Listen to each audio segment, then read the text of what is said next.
This is James Lapton for Round 8 Boxing. Delighted to join with Johnathon Banks. Jonathan, how are you? I'm great, man. How you doing? Very good. Thanks for joining me today. I just No want to go. problem. I just want to go back on a couple of recent fights and your fighters. So first, you want to go with Chris Eubank Jr. A fantastic fight against Conor Benn, a real fan-friendly fight. Yeah, definitely. How did you see it from a trainer point of view? Was it a bit less of a exciting fight for you to watch? Did it go to plan? Um, it went exactly as I thought it would have went. I mean, I knew Conor was gonna bring everything he had to the ring.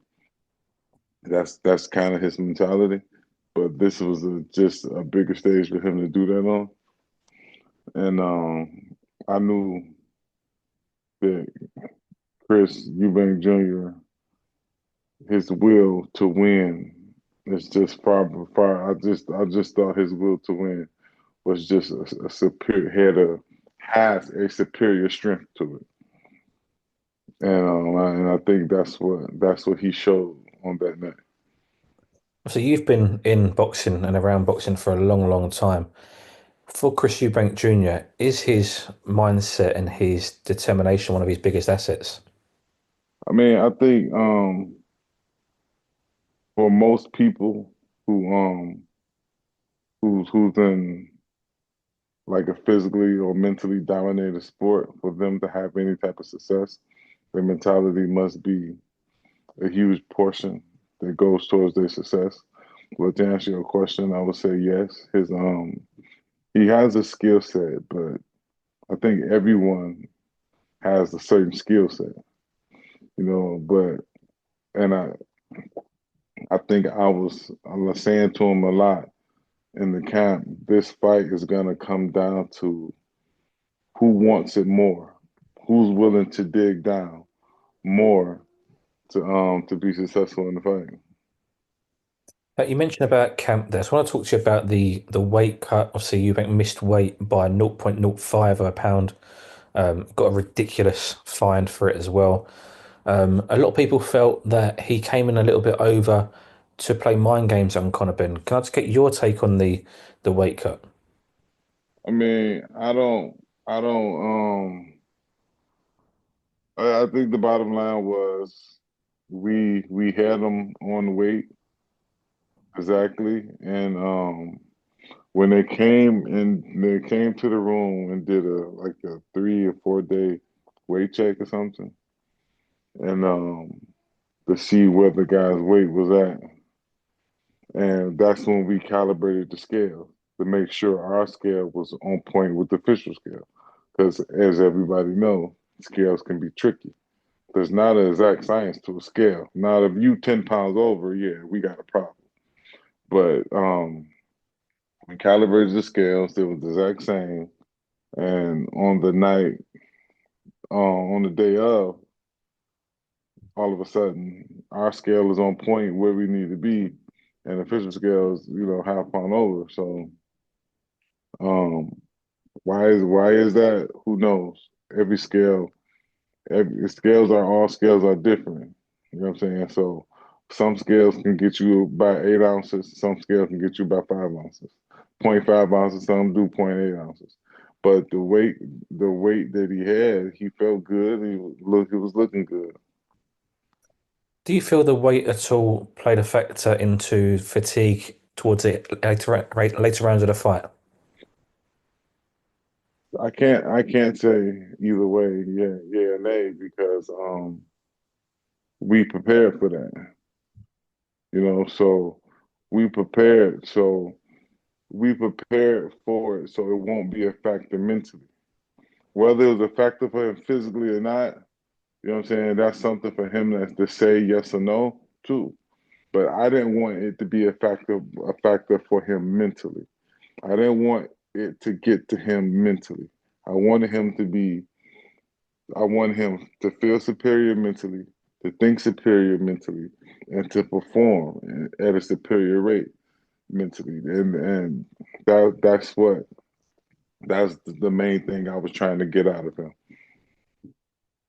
Obviously, on the evening, Chris Eubank Sr. turned up and it went viral on social media. It's Right. the boxing fans wild in attendance and watching at home as well.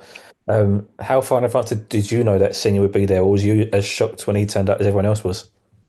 Um, Usually I say no comment, but it was nice to see him pull up.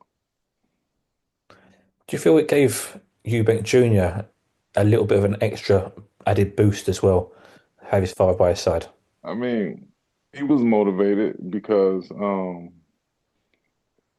with Connor's dad being there, Connor was extra motivated because his dad was there. So I will assume if your father did the sport before you, you grew up knowing that's what he did.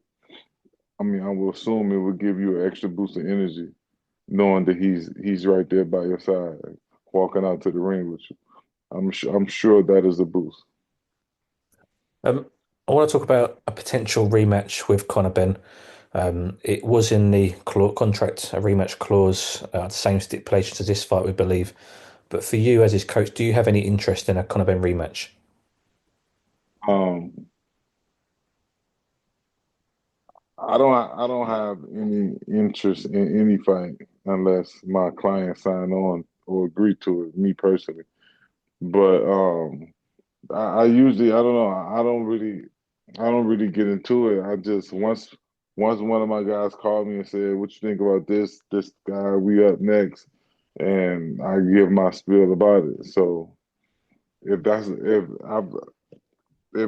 both of them are celebrated beyond measure right now. You know what I'm saying? Both fighters are really, this was I believe, my personal opinion, that this fight was bigger than made, this fight was bigger than they both may have thought it would have been. I think in their head, they both knew it was big for the Brits. But I don't think they took into account the whole world was going to stand up and pay attention like they do, like they have done. And they have become their lives have changed. They changed each other's lives. You know, that's the one thing the fathers did for each other, and that's now the now we're only one fight. That's what the sons did for each other. So, me personally, whether they fight again or not, for a night of boxing at Tottenham Stadium, that was insane. It was like all you could say is what a night. Absolutely. I mean, from your point of view, Jonathan, I say earlier, you've been in boxing a long time. You've been around some big names in the sport. How big was that event that you was part of that night? I mean, it was as big as any pay-per-view event around the world. It was just as big. What people not understanding is on the way to the arena, as we in the car, we see loads of people just walking for miles to the arena. I mean, when I say they turned up, oh my goodness, England turned up huge for this. And when I first seen the stadium, I said, "All right, somebody's a little delusional around here." You know, but once we started camp and I seen the social media presence, when I seen the other build up, this other stuff, I'm like, wow. When I seen the first press conference was I believe it was in Manchester. You know, then another one came further down, closer to London.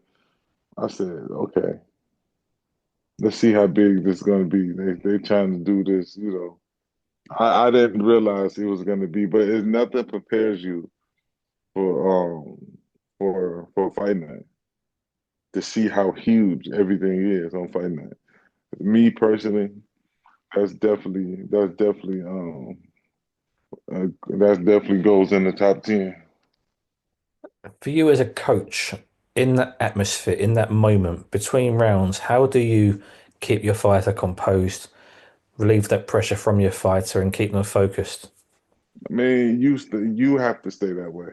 I mean, like if you go be the general in the corner, you have to stay that way. You know what I'm saying? So I learned from the late great Emmanuel Stewart because I remember Like the fight was chaotic, and when he sat me down and talked to me, he was so calm and so relaxed. I'm like, I know I'm not doing that good. And you this calm and relaxed, and he just told me what to do. He said, you're doing good, but add this to it and do this and do that. And it was the easiest thing in the world. And I went back out there and I just enjoyed myself. And it made everything so much easier because how calm he was. You know what I'm saying? So I try to do everything I was taught to do. And that was my teacher. So I try to do everything I was taught to do. And for me, it makes things not only a little bit better, but it makes it a little easier as well. I mean, not a bad mentor to have there, learnt from the best there, Jonathan. I agree 100% with that. I want to move on to another fight you had more recently, Badou Jack. A good win for him against his mandatory challenger, defending his WBC title. Obviously, we're a UK channel, so I wanted to bring the question to you. He's been called out by Chris Billam Smith, who was on the undercard of Eubank's fight against Conor Benn. I know you mentioned earlier you don't really get involved in the fight side of things, but would you like to see Badou fight in the UK after what you experienced with Chris? Mhm. Okay, you said someone was called out by Chris Billam Smith.